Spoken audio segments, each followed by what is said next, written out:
गेल्या काही दिवसांपासून शहरात सुरू असलेल्या दूषित आणि विस्कळीत पाणी पुरवठ्याच्या प्रश्नावर अमळनेरमध्ये सत्ताधारी आणि विरोधक आमने सामने आले आहेत। उपनगराध्यक्षांनी थेट पाण्याच्या टाकीत उतरून स्वच्छता झाली नसल्याचा दावा केला, तर विरोधकांनी हा दावा फेटाळत पालिकेचा रेकॉर्ड तपासण्याचा सल्ला सत्ताधाऱ्यांना दिला आहे। विद्यमान उपनगराध्यक्ष प्रशांत निकम यांनी कोर्टामागील जलकुंभाच्या पाण्याच्या टाकीच्या आत उतरून प्रत्यक्ष पाहणी केली। टाकीतील साचलेल्या गाळाचे आणि घाणीचे व्हिडिओ त्यांनी समाज माध्यमातून जाहीर केले। त्यामुळे शहरातील घराघरात अस्वच्छ पाणी पालिकेच्या पाणी पुरवठा विभागाच्या अकार्यक्षम कर्मचाऱ्यांच्या सहकार्याने सुरू असल्याचे जनतेला कळले। याबाबत उपनगराध्यक्ष प्रशांत निकम यांनी बोलताना सांगितले की गेल्या 22 ते 24 वर्षांपासून शहराला पाणी पुरवठा करणाऱ्या जलकुंभांची स्वच्छता झालेली नाही। हा थेट जनतेच्या जीवाशी खेळ आहे। पावसाळ्यापूर्वी टेंडर काढून सर्व टाक्या स्वच्छ केल्या जातील। एसीत बसून कामे होत नाहीत। आम्ही जमिनीवर काम करणारे लोक आहोत असल्याचे त्यांनी म्हटले आहे। तर शहर विकास आघाडीचे जितेंद्र ठाकूर यांनी उपनगराध्यक्षांचा हा दावा फेटाळत त्यांच्यावर स्टंटबाजीचा आरोप केला आहे।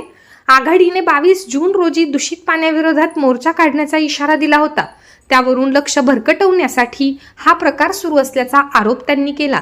नगराध्यक्ष जयश्रीताई पाटील व मुख्याधिकारी सोमनाथ शेटे यांच्या कार्यकाळात 2011 ते 2014 सर्व मुख्य टाक्यांची व्यापक स्वच्छता करण्यात आल्या होत्या। तसेच 2014 मध्ये शहरात 5 नवीन जलकुंभांचे लोकार्पण झाले होते। त्यामुळे 24 वर्ष टाक्या साफ न झाल्याचा दावा दादांत खोटा असल्याचे ठाकूर यांनी म्हटले आहे। गेल्या 6 महिन्यांपासून सत्ता हातात असताना उपनगराध्यक्षांना आताच टाक्यांची आठवण का झाली? विस्कळीत पाणी प्रश्न सुटत जर नसेल तर त्यांनी पदाचा राजीनामा द्यावा, असा घणाघात जितेंद्र ठाकूर यांनी केला। दरम्यान राजकीय चिखलफेकीच्या पलीकडे जाऊन वस्तुस्थिती पाहिली तर जिल्ह्यात सर्वाधिक पाणीपट्टी कर भरणाऱ्या अमळनेरकरांना स्वच्छ आणि शुद्ध पाणी मिळणे हा त्यांचा घटनात्मक हक्क आहे। सध्या तापी नदीचे पात्र कोरडे पडले असून दुसरीकडे पालिकेला पाण्याचे नियोजन करण्यात अपयश आले आहे। उपनगराध्यक्ष निकम यांचे कृत्य स्टंट असले तरी पाण्याच्या टाकीत मोठ्या प्रमाणावर गाळ साचला आहे हे नाकारता येत नाही। तापी नदीला सध्या पूर आलेला नसल्याने नळातून येणारे गढूळ पाणी नदीतून नसून ते टाकीतील गाळाचेच द्रव्य रूप आहे। सत्ताधाऱ्यांचा 6 महिन्यांचा कालावधी वगळता त्या आधीच्या प्रशासकीय काळात खरी सत्ता कोणाची होती हा देखील महत्त्वाचा प्रश्न आहे। पालिका निवडणुकीनंतर सत्ताधारी आणि विरोधकांमध्ये निकोप लोकशाही कधी दिसलीच नाही। दोन्ही गट एकमेकांना पाण्यात पाहत असून पाण्याच्या टाकीप्रमाणेच त्यांच्यातही गढूळ राजकारण सुरू आहे, ज्याचा नाहक फटका अमळनेरकरांना बसत आहे। केवळ मागच्या सत्ताधाऱ्यांवर किंवा एकमेकांवर दोषारोप करण्यापेक्षा प्रशासनाने तातडीने शहरातील सर्व जलकुंभांची शास्त्रोक्त पद्धतीने स्वच्छता करावी आणि नागरिकांचे आरोग्य धोक्यात येण्यापासून वाचवावे, अशी सर्वसामान्य अमळनेरकरांची प्रामाणिक अपेक्षा आहे।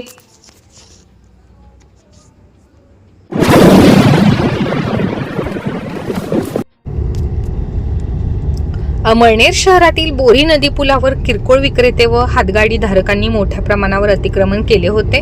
नियमांचे उल्लंघन करून रस्त्यावरच व्यवसाय थाटल्याने आणि ग्राहकांच्या वाहनांमुळे येथे दररोज वाहतुकीची कोंडी व किरकोळ अपघात होत होते। काही लोकप्रतिनिधींच्या दबावामुळे कारवाईत अडथळे येत होते, मात्र अखेर मुख्याधिकारी गणेश शिंदे यांच्या आदेशाने पालिकेच्या अतिक्रमण विभागाने धडक कारवाई करत पुलावरील सर्व टपऱ्या व हातगाड्या हटवल्या। या कारवाईमुळे बोरी पुलाने पुन्हा मोकळा श्वास घेतला आहे। दरम्यान केवळ पूलच नव्हे तर धुळे रस्ता, महसूल कार्यालय, भूमी अभिलेख आणि कोर्ट परिसराबाहेरही बेकायदेशीर फलक व अतिक्रमणे वाढली आहेत। यामुळे अपघातांचा धोका वाढला असून नागरिकांना मनस्ताप सहन करावा लागत आहे। यावर कायमस्वरूपी तोडगा काढण्यासाठी सार्वजनिक बांधकाम विभाग, पालिका, महसूल आणि पोलीस प्रशासनाने संयुक्त मोहीम राबवून सर्व रस्ते कायमचे मोकळे करावेत, अशी तीव्र मागणी अमळनेरकरांमधून होत आहे।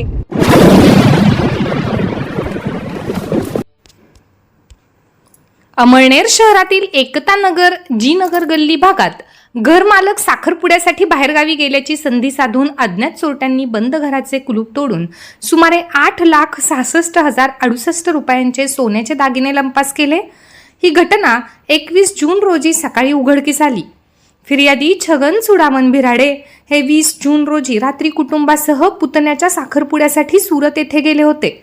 21 तारखेला सकाळी त्यांच्या दुसऱ्या व तिसऱ्या मजल्यावरील घराचे कुलूप तुटल्याचे शेजाऱ्यांच्या निदर्शनास आले।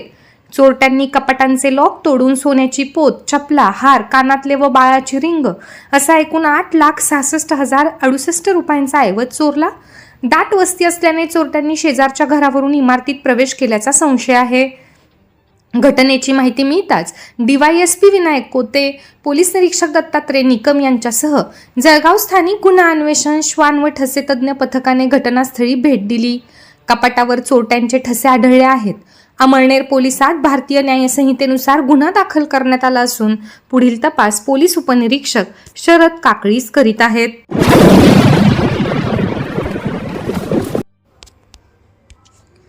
पुण्यश्लोक अहिल्यादेवी होळकर शेतकरी कर्जमाफी योजनेतील जाचक-अटी रद्द करून शेतकऱ्यांना सरसकट कर्जमाफी द्यावी या मागणीसाठी अमळनेर तालुका काँग्रेस कमिटीच्या वतीने 22 जून 2026 रोजी प्रांताधिकारी मयूर भंगाळे यांना निवेदन देण्यात आले. तालुकाध्यक्ष BK भागवत सूर्यवंशी यांच्या नेतृत्वाखालील पदाधिकाऱ्यांनी शासनाच्या 2 जून 2026च्या परिपत्रकातील त्रुटींवर बोट ठेवले.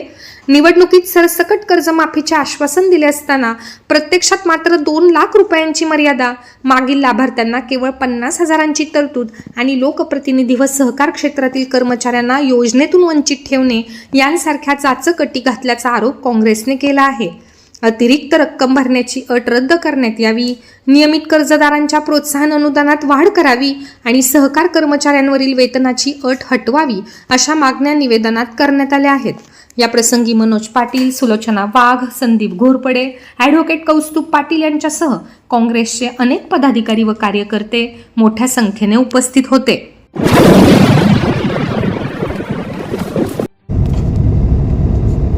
जून महिन्याचे 20 दिवस उलटूनही मान्सूनने दमदार हजेरी न लावल्याने चिमनपुरी, पिंपळे, वाघोदा, मंगरुळ, आरडी, अनोरे, जवखेडा, शिरसाळे, आटाळे व ढेकुसीन परिसरातील शेतकरी मोठ्या संकटात सापडले आहेत. 25 मे रोजी विहिरींच्या उपलब्ध पाण्यावर शेतकऱ्यांनी मोठ्या प्रमाणावर कापूस लागवड केली होती. मात्र लागवडीला 20 ते 25 दिवस उलटूनही पाऊस लांबल्याने आणि उन्हाची तीव्रता कायम असल्याने विहिरींनी तळ दाखवला आहे. त्यामुळे नव्याने उगवलेले कापूस पीक वाचवण्यासाठी शेतकऱ्यांना महागड्या टँकरच्या पाण्याने सिंचन करावे लागत असून यामुळे आर्थिक ताण आणि उत्पादन खर्च प्रचंड वाढला आहे. दुसरीकडे पाऊस नसल्याने सोयाबीन, बाजरी, मका, मूग आणि उडीद या खरीप पिकांची पेरणी पूर्णपणे रखडली आहे. आकाश भरून येते पण पाऊस कधी पडणार याच विवंचनेत सध्या या 10 गावांतील शेतकरी चातकासारखी आभाळाकडे डोळे लावून बसले आहेत.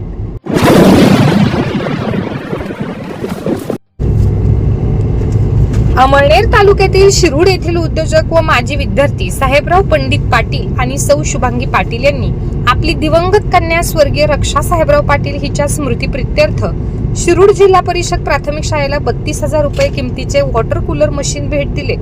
या उपक्रमामुळे शाळेतील गोरगरीब विद्यार्थ्यांना थंड व शुद्ध पिण्याचे पाणी उपलब्ध होणार आहे. शिरूड विकास मंच आणि माजी विद्यार्थ्यांच्या सहकार्यातून शाळेच्या सर्वांगीण विकासासाठी विविध भौतिक सुविधा व शैक्षणिक उपक्रम राबवले जात आहेत. या समाजोपयोगी दातृत्वाबद्दल शाळा व्यवस्थापन व विकास मंचने पाटील परिवाराचे आभार मानले.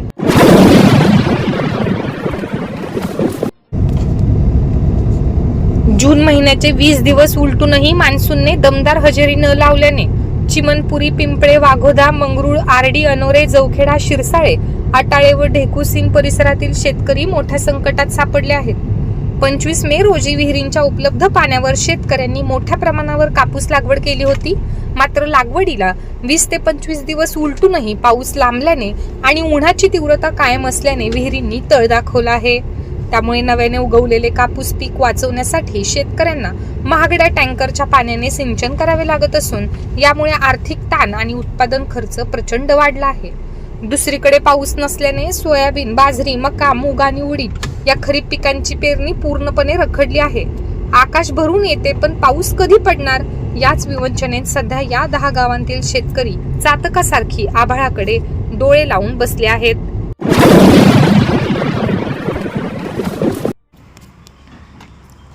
अमळनेर शहरातील मंगळग्रह सेवा संस्था संचलित श्री मंगळग्रह मंदिर परिसरात 21 जून रोजी आंतरराष्ट्रीय योग दिनानिमित्त विशेष योग शिबिराचे आयोजन करण्यात आले होते. सकाळी 7 ते 10 या वेळेत पार पडलेल्या या शिबिरात संस्थेचे विश्वस्त, मंगल सेवेकरी आणि मंदिर कर्मचाऱ्यांनी उत्स्फूर्त सहभाग घेतला. योग मार्गदर्शक तथा सहसचिव दिलीप बहिरम आणि खजिनदार गिरीश कुलकर्णी यांनी उपस्थितांना ताडासन, भुजंगासन, अनुलोम ते विलोम व कपालभाती यांच्यासारख्या विविध योगासनांचे प्रात्यक्षिक दाखवून सराव करून घेतला. धावपळीच्या जीवनात मानसिक ताणतणाव मुक्ती, शारीरिक तंदुरुस्ती आणि निरोगी आरोग्यासाठी प्रत्येकाने योगाला दैनंदिन जीवनाचा अविभाज्य भाग बनवावे असे आवाहन यावेळी करण्यात आले.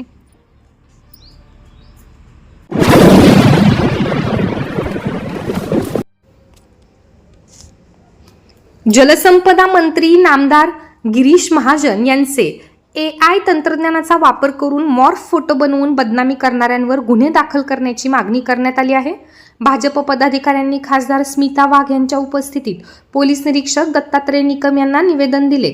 गेल्या 2 ते 3 दिवसांपासून हे फोटो सोशल मीडियावरती प्रसारित करून राजकीय बदनामीचे षडयंत्र रचले जात आहे. अशा अपप्रवृत्तींसह हे फोटो लाईक व शेअर करणाऱ्यांवरही कडक कायदेशीर कारवाई करण्याची मागणी यात करण्यात आली आहे. यावेळी पक्षाचे विविध पदाधिकारी व कार्यकर्ते मोठ्या संख्येने उपस्थित होते. खाशी मंडळ संचलित श्रीमती द्रौपदीबाई रामचंद्र शेठ कन्या शाळेत जागतिक योग दिन उत्साहात साजरा करण्यात आला. मुख्याध्यापिका सौ S सूर्यवंशी, पर्यवेक्षक SP वाघ आणि क्रीडा शिक्षक KR बाविस्कर यांच्या हस्ते सरस्वती पूजनाने कार्यक्रमाची सुरुवात झाली. या प्रसंगी योग तज्ञ गजानन माळी यांनी विद्यार्थ्यांना चक्रासन, ताडासन व सूर्यनमस्कारांचे प्रात्यक्षिक दाखवून योगाचे मानवी जीवनातील महत्त्व पटवून दिले. शालेय समिती चेअरमन जितेंद्र जैन यांच्या मार्गदर्शनाखाली सर्व शिक्षक व कर्मचाऱ्यांच्या सहकार्याने हा उपक्रम संपन्न झाला.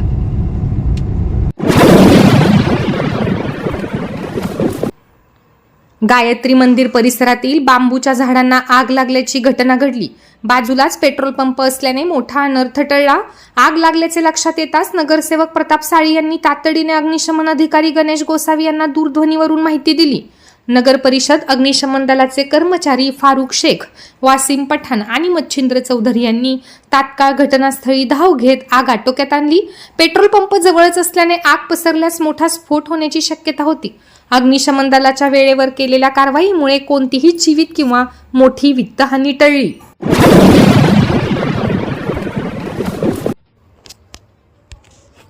शासन स्तरावरून धान्य पुरवठ्याला झालेल्या विलंबाचा फटका दुकानदारांना बसला असून जून 2026 महिन्याच्या धान्य वितरणासाठी मुदतवाढ देण्याची मागणी स्वस्त धान्य दुकानदार संघटनेने निवेदनाद्वारे केली आहे. मे व जून महिन्यांचे धान्य 15 जूनपर्यंत वितरित करण्याचे आदेश होते.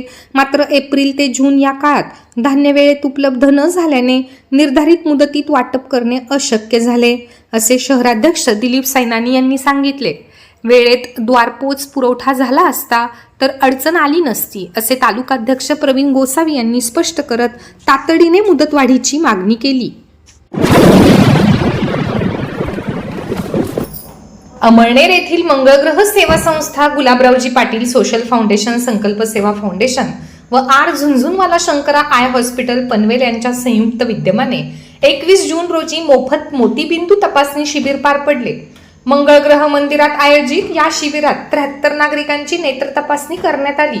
डॉक्टर विजय बामणे, डॉक्टर गुरुप्रीत सिंग यांच्या वैद्यकीय पथकाने केलेल्या तपासणीअंती 39 रुग्ण शस्त्रक्रियेसाठी पात्र ठरले. या सर्व रुग्णांना संस्थेतर्फे मोफत वाहनाद्वारे पनवेल येथील रुग्णालयात पाठवण्यात आले. दर महिन्याच्या 3ऱ्या रविवारी हे शिबिर आयोजित केले जाते. शिबिराच्या यशस्वीतेसाठी डॉक्टर दिगंबर महाले यांच्या मार्गदर्शनाखाली विश्वस्त मंडळाने विशेष परिश्रम घेतले.